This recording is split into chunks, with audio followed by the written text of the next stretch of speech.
Chicken pakora, তার জন্য নিয়েছি চিকেন এখানে কুচি কুচি করে নিয়েছি। এরপর এতে দেবো আদা রসুন ও পেঁয়াজ বাটা।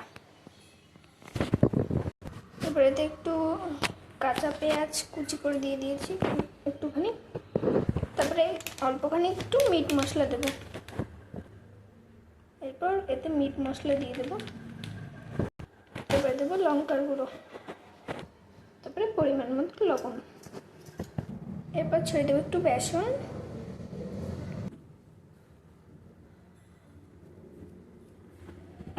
এরপর দেবো একটু ময়দা। এরপরে দিয়ে দিচ্ছি একটু জিরে বাটা, অল্পখানি একটু চানা মশলা। এরপর সামান্য একদম জল দিয়ে দেবো।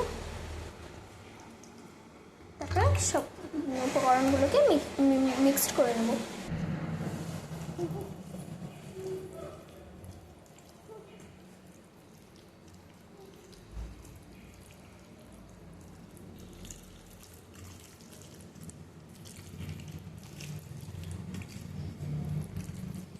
এরপর এর মধ্যে সামান্য একটু সাদা তেল দিয়ে দেবো, সামান্য দিলেই হবে।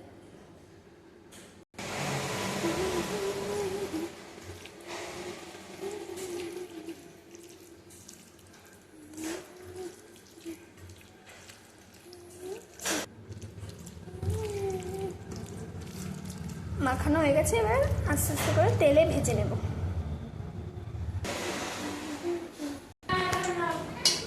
কড়াইতে তেল গরম হতে দিয়েছি, সাদা তেল। তেল গরম হয়ে গেছে, এবার এক এক করে ছেড়ে দেবো।